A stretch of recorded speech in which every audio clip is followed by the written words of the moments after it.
Bonjour, bienvenue en Transparence, le magazine de la rédaction qui parle de l'actualité, qui donne la parole à ceux qui font l'actualité. Notre invité ce midi, c'est Victor Totougoro, le président de l'UPM, qui a négocié et signé l'accord de Bougival au sein de la délégation unie.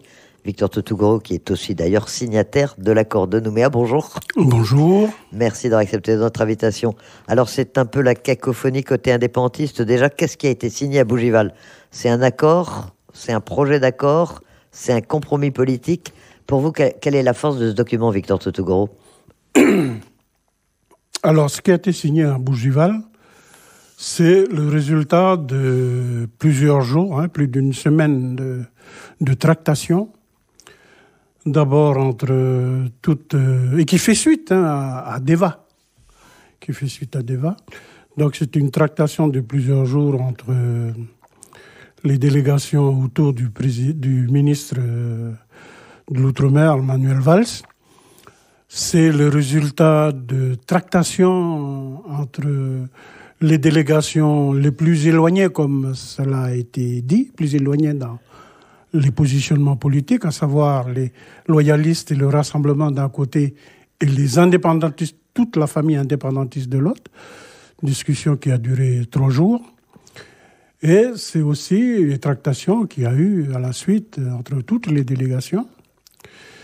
Et donc, moi, j'utilise le terme de compromis politique, parce que c'est donc le résultat in fine, au bout de plusieurs jours de discussion, plusieurs heures de tractation, qui ont abouti à ce compromis politique.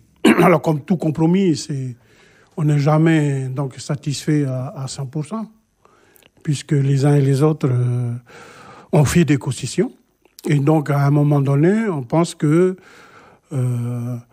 les concessions faites de part et d'autre aboutissent à un résultat équilibré. Et donc, c'est ce fait qu'on a signé, en fin de compte, cet accord, ce compromis politique. Et au-dessus de vos signatures, il est marqué que l'ensemble des partenaires s'engagent à présenter et à défendre le texte en l'état. Donc, c'était vraiment un engagement de votre part, quand même. Effectivement, on était parvenu donc à la rédaction finale, à un accord sur la rédaction finale, et pour ne pas bouger l'écriture, il a été décidé qu'on appose notre signature, les uns les autres.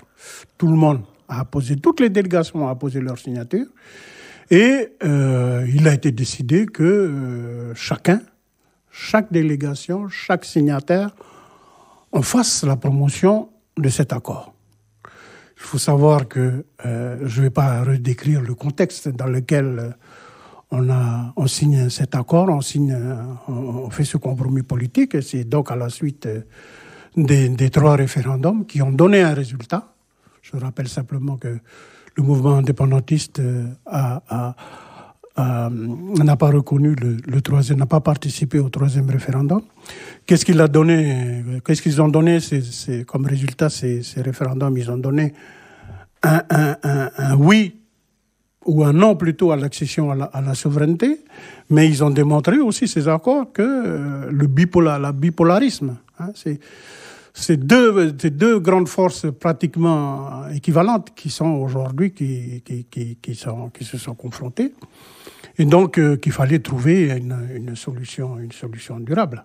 Mais en même temps, le pays, la pandémie du Covid est arrivée. Ensuite, il y a eu tout le début de la négociation et la période du 13 mai. Et qui font que le pays il est aujourd'hui dans un état lamentable, où on ne voit pas le bout on ne voit pas la sortie plutôt.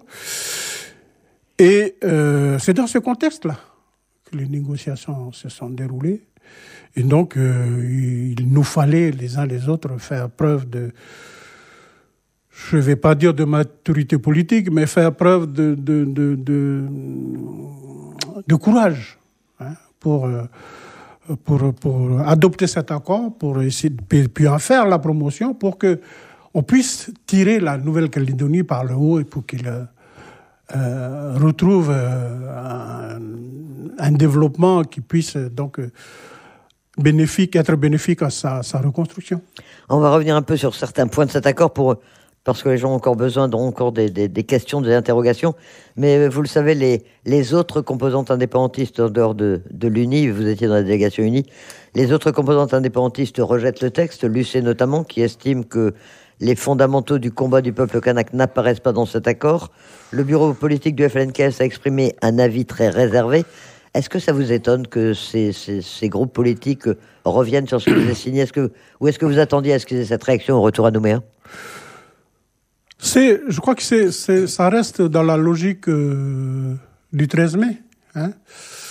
La logique qui les avait amenés à quitter la table de négociation de Darmanin à l'époque. Hein, je crois qu'on est toujours dans cette logique.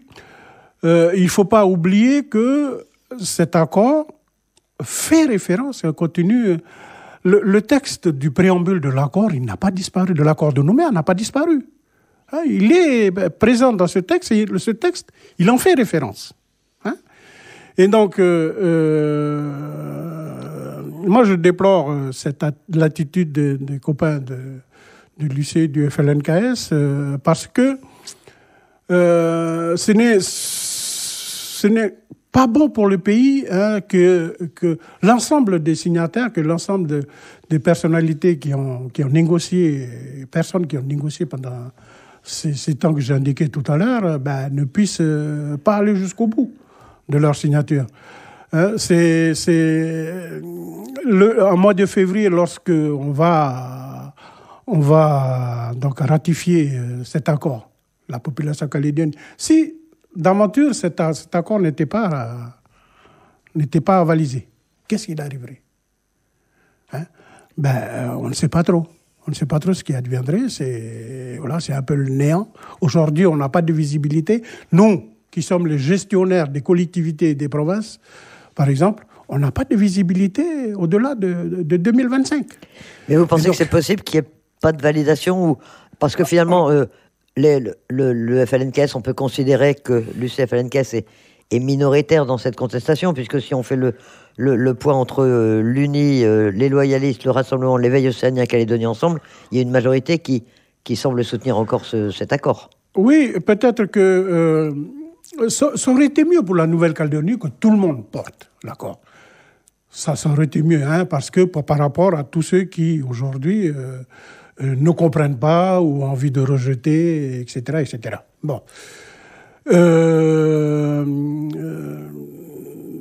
C'est toujours malfaisant quand quelqu'un, dans une famille, que quelqu'un fait la tête et soit toujours en dehors parce qu'il a des capacités aussi de nuisance. Il y aura des capacités de nuisance. Et donc, il ne faut pas que ça arrive là. Et donc, les uns les autres, il faut que l'on continue donc de faire de la pédagogie et expliquer l'accord. Mais en même temps, moi, ce que je dis depuis une semaine, depuis le retour, c'est de dire il ne faut pas se contenter que chacun fasse l'explication de son côté. Il faut à un moment ou à un autre qu'on se retrouve ensemble. Nous, qui avons tous signé, qui avons tous négocié, pour ensemble expliquer l'accord à la population. Ça veut dire que vous, Victor Toutougouro, vous vous sentez capable de l'expliquer aux côtés de Sonia Backès, d'Alcide Ponga, de Nicolas Mesdorf, de Virginie Refnac? On en a discuté à Paris avec Sonia Backès, avec Adolphe Digoué, en tout cas la délégation donc, de l'Union nationale. On en a discuté et on a dit, oui, il faut... C'est l'exercice qu'on n'a pas su faire en 98, et c'est ce qui a accentué le clivage. Aujourd'hui, l'accord lui-même n'entretient plus ce clivage, hein, puisque les choses sont dorénavant ouvertes. Et donc, il faut que les uns et les autres on soit en capacité d'aller au-devant des populations pour expliquer ensemble pourquoi on a signé cet accord et quelles sont les orientations que tout le monde nous donne. Pas chacun, le camp indépendantiste, le camp non indépendantiste, non.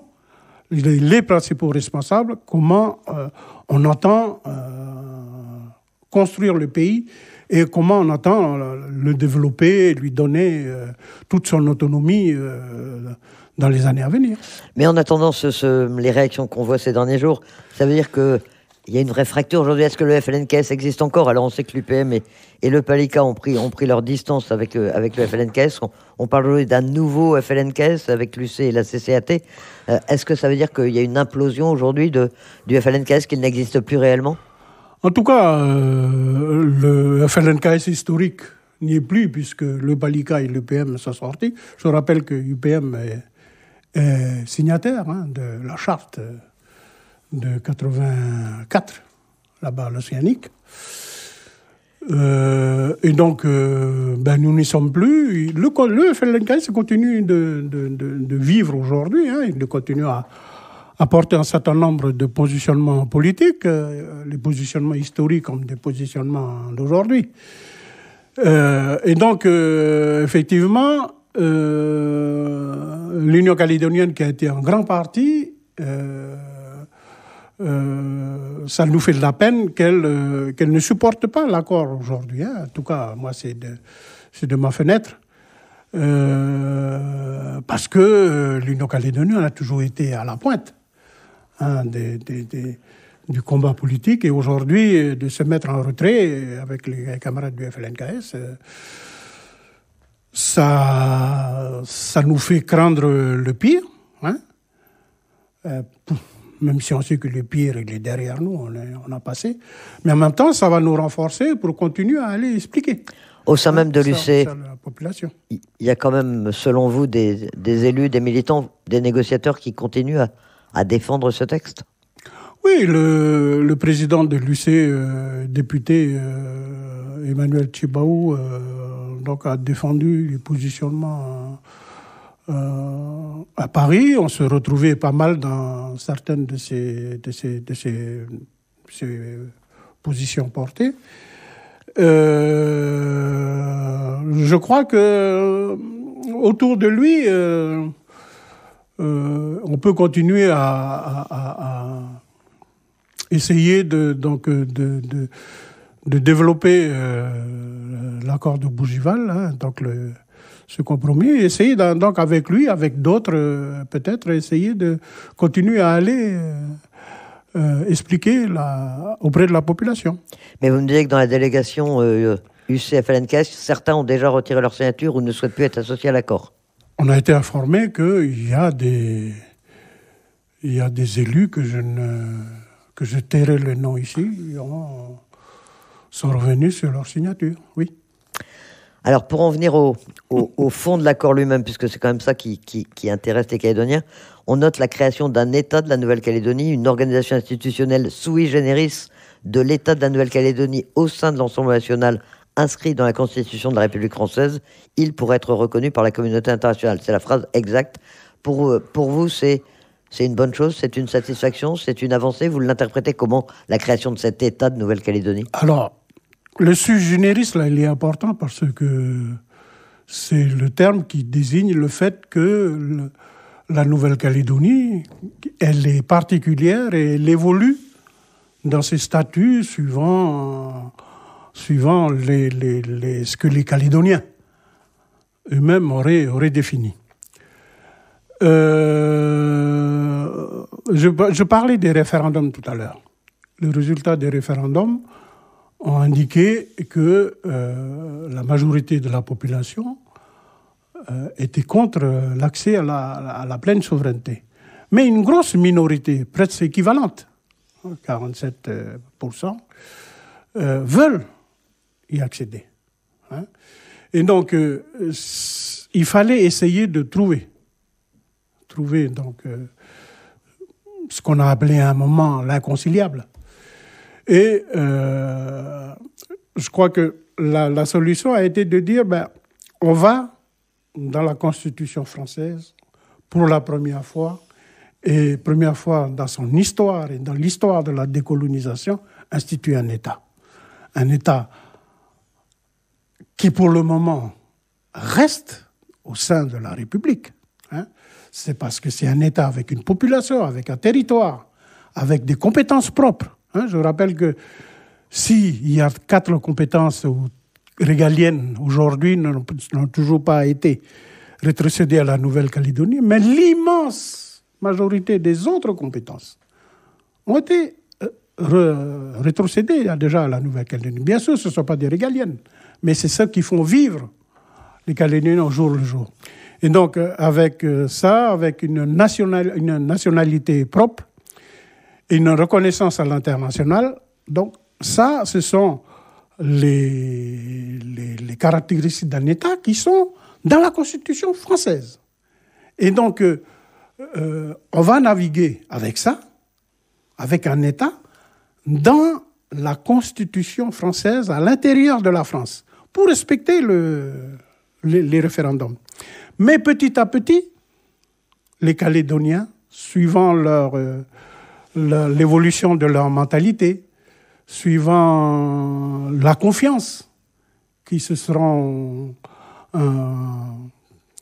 manifestée les uns aux autres, hein, parce qu'il faudra rapidement apaiser les choses, il faut apaiser pour qu'on puisse se reconstruire derrière. Petit à petit, les Calédoniens pourront demander à ce que soient attribuées les dernières compétences régaliennes. Et petit à petit, donc, on va emmagasiner les choses comme ça. Et au bout, là-bas, ça prendra le temps que ça prendra. Ça prendra 10 ans, ça prendra 15 ans, ça prendra 20 ans. Mais là-bas, c'est la sortie, c'est l'accession à la pleine souveraineté. Mais on aura décidé ensemble, tous les Calédoniens. Hein. Il y a un certain nombre de dispositifs à l'intérieur de cet accord, que ce soit au niveau de la loi organique spéciale, que ce soit au niveau donc, de la loi fondamentale. Il y a des mécanismes qui ont été mis en place, des majorités qualifiées, pour que les choses se fassent, non pas les uns contre les autres, mais que ça se fasse ensemble.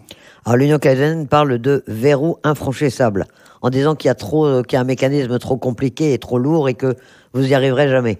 Mais parce que hier, on était dans le clivage. Ce que je disais tout à l'heure, on est dans le clivage. Aujourd'hui, il n'y a plus de clivage.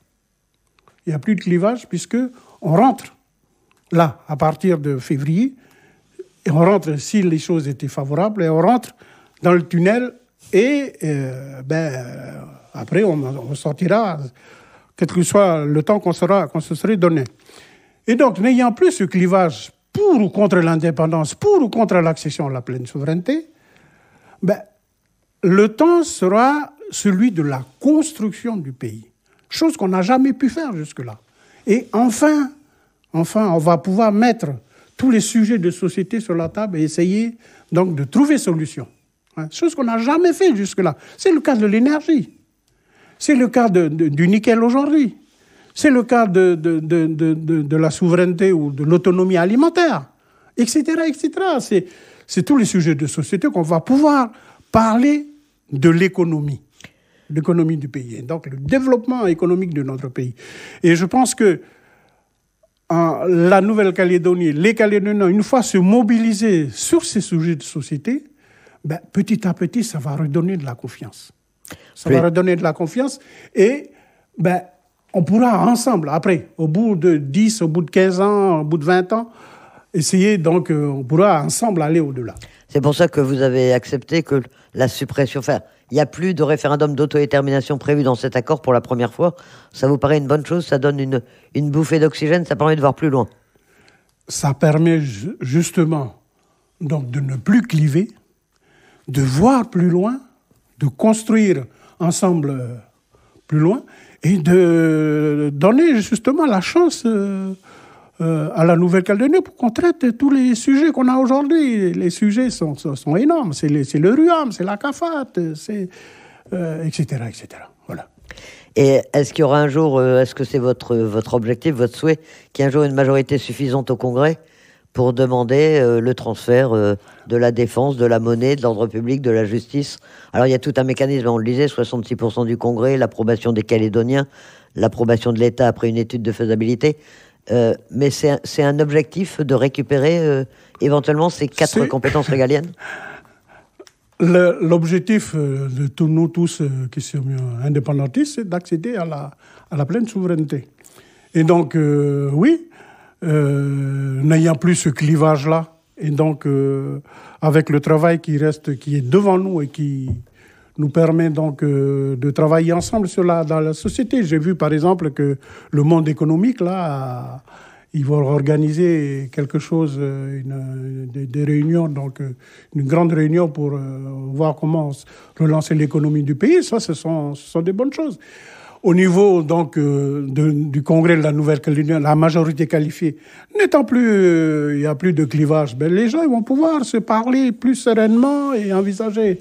Et donc oui, moi je pense que d'ici, dans la génération qui vient après nous, dans les 10-15 ans à venir, les gens seront capables, ensemble, d'aller demander, conformément au projet politique que l'on porte, l'indépendance en partenariat avec la France, notre puissance de tutelle, demander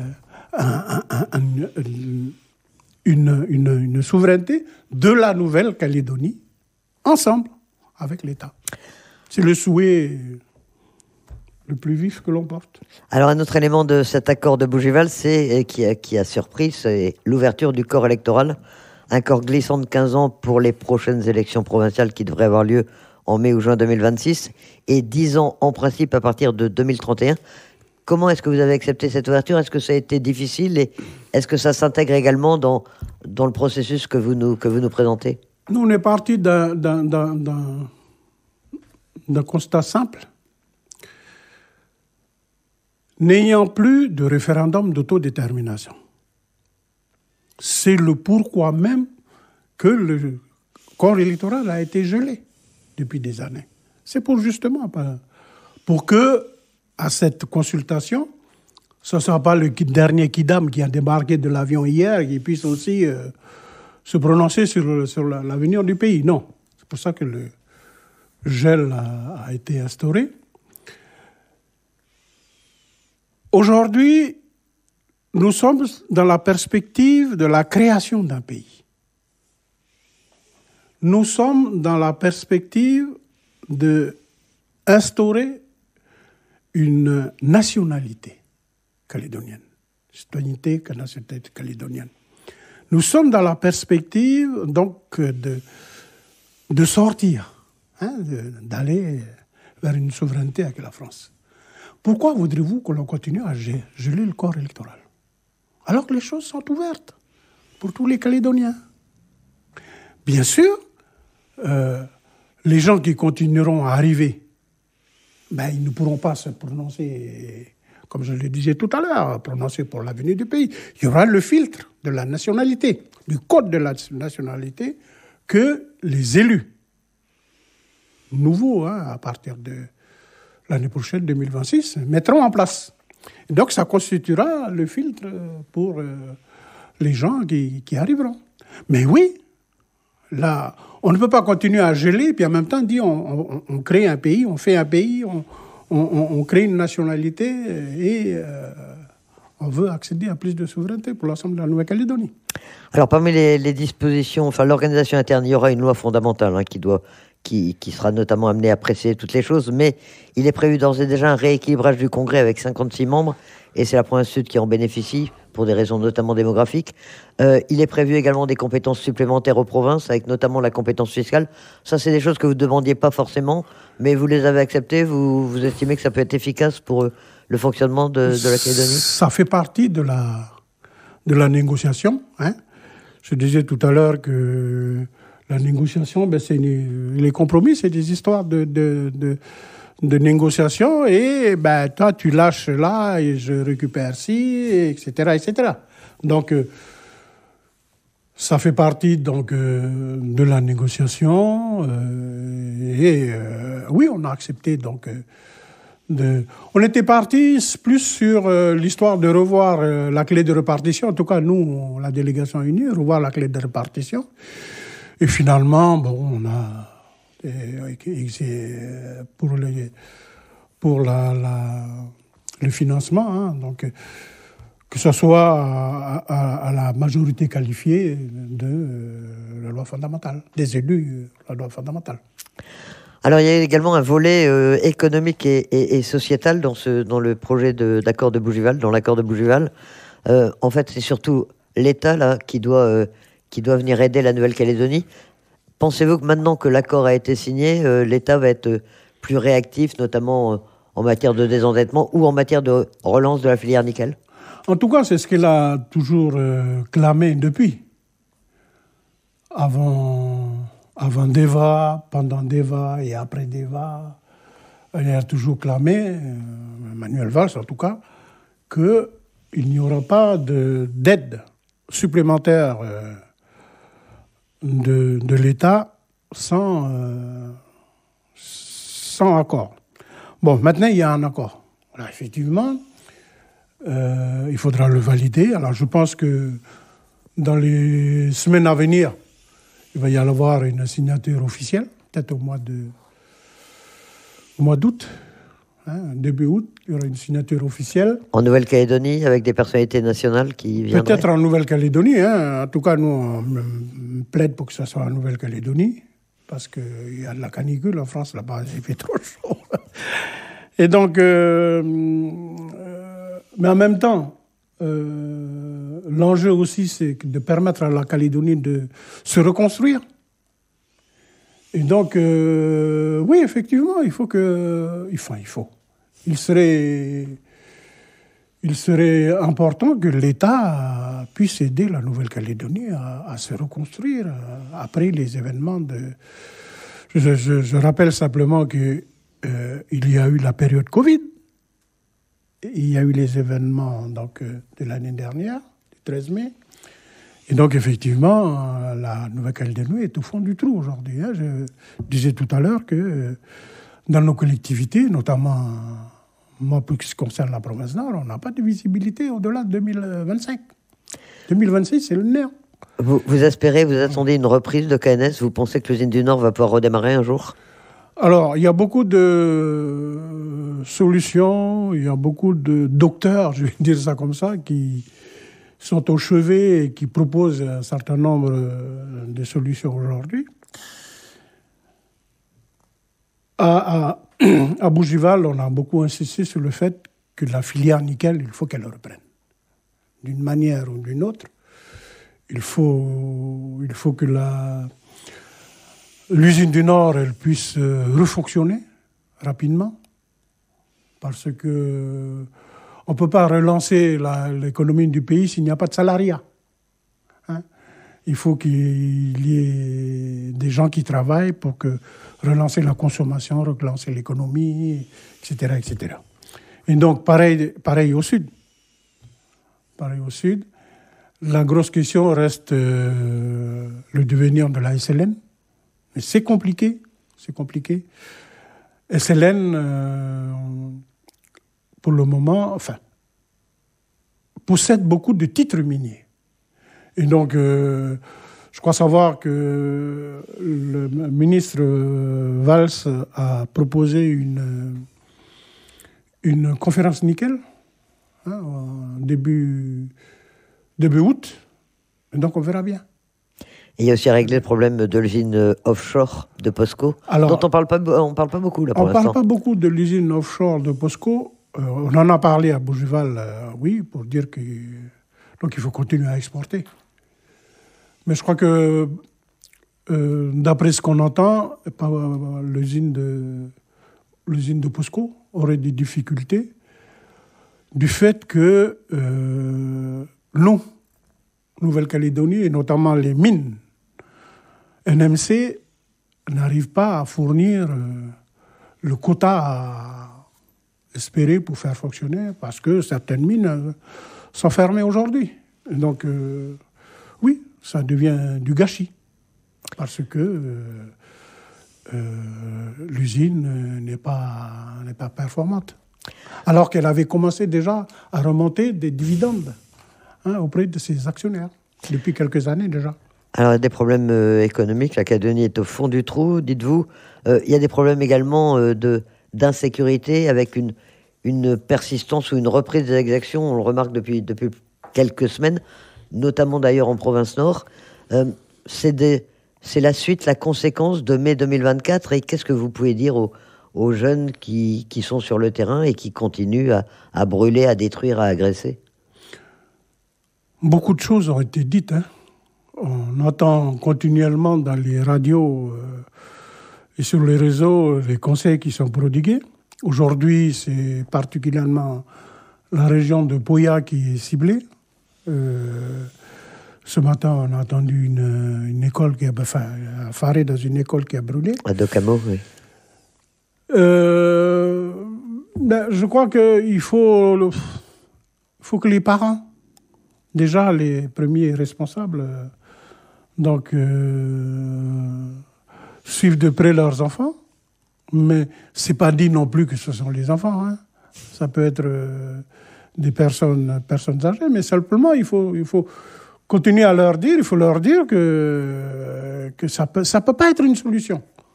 On ne peut pas vivre dans un pays où il n'y a plus d'infrastructures, parce que toutes les infrastructures ont été mises à mal ces derniers temps. Regardez Poya, c'est des bus qui ont été brûlés, 3 ou 4 bus. Mais c'est 150 enfants derrière qui ne peuvent pas aller à l'école, qui compromettent donc leur instruction et leur éducation. Donc, ce n'est pas pensable qu'on peut développer un pays de cette manière. Donc, il faut revenir, il faut abandonner ces pratiques. Qui mettent à mal le pays, oui. Et en attendant, vous demandez à l'État de maintenir l'ordre public, d'être présent pour assurer la sécurité. Est-ce qu'il y a une autre solution ? Est-ce qu'il y a une autre solution pour maintenir l'ordre public ? Ben non. Je crois qu'il faut que l'État continue à assurer la sécurité. Peut-être, j'entends beaucoup parler de nos coutumiers. Il faut permettre aussi aux coutumiers de faire la police, des endroits peut-être du côté de chez nous. Bon. Il faut peut-être déjà valider dans un premier temps l'accord et puis on peut peut-être s'organiser. La police coutumière est prévue dans l'accord de Bougival. Oui, mais peut-être qu'il faut d'abord déjà valider l'accord de Bougival, le compromis de Bougival, et ensuite on verra derrière pour organiser les choses. En un mot, vous pensez que le processus législatif qui est long va pouvoir se passer sans trop de problèmes en métropole ? Il va y avoir un accord national autour de ce projet ? Je crois que vous faites référence à la composition très émiettée donc, de l'Assemblée nationale et du Parlement. Enfin, le Sénat est un peu plus à l'aise. L'Assemblée nationale est très dispersée aujourd'hui. C'est un risque. Je pense que si l'ensemble des Calédoniens, des forces politiques calédoniennes valident, et c'est pour ça aussi que l'attitude du CFLNKS, elle fait craindre aussi, c'est que si l'ensemble des forces politiques valident l'accord, je pense que l'Assemblée nationale suivra. En tout cas, nous, on a été rencontrés, quand on était à Paris, on a la délégation de UNI, on a rencontré LFI, on a rencontré les socialistes, on a rencontré le président Larcher, on a rencontré Madame la présidente Brand-Pivet, pour qu'ils pèsent de tout leur poids pour accompagner la Nouvelle-Calédonie. Parce qu'il faut que la Nouvelle-Calédonie sorte de l'impasse où elle est aujourd'hui. Et donc, nous nous ont assuré de leur soutien si un accord était trouvé. Parce que celui-là, c'est avant l'accord. Je vous rappelle qu'on a eu juste le temps de signer l'accord et de sauter dans l'avion qui nous ramenait ici. Donc, on a fait ces rencontres avant de signer l'accord. Et donc, oui, je pense que... Et c'est pour ça que il faut continuer à expliquer. Il faut que nous aussi, on fait notre partie du travail pour continuer à expliquer pour que les uns et les autres, et notamment les camarades du FLNKS, puissent, au sortir de leur prochain comité convention, soient un peu plus favorables à cet accord qu'ils ne le sont aujourd'hui. Vous pourriez aller parler directement, vous, aux militants de l'Union calédonienne pour leur expliquer ? Ou pour aider ceux de leurs signataires qui soutiennent l'accord à le défendre ? On a dit qu'on est prêt à faire la pédagogie, à expliquer l'accord, faire la promotion de l'accord avec tous les responsables politiques, que ce soit du Rassemblement, de loyalistes, de l'Union calédonienne. Donc, on est prêt à y aller. Et en attendant, ce week-end, ce samedi, comité central de l'UPM. Chez vous, ça se passe bien, a priori ou... A priori, ça se passe bien, mais comme dans tous les partis, il y a toujours des contestataires. Donc, on verra demain, on essaiera de faire le plus de pédagogie possible pour que, à son modeste niveau, l'UPM apporte aussi son soutien à cet accord. L'approbation, enfin la validation étant prévue en février 2026, voilà. Ça laisse un peu de temps quand même. Ça laisse un peu de temps, mais vous savez, c'est vite fait d'arriver février. Hein. Victor Toutou-Goro, président de l'UPM, signataire de l'accord de Bougival. Merci d'accepter notre invitation ce midi. Merci Madame Noire. Merci aux auditeurs.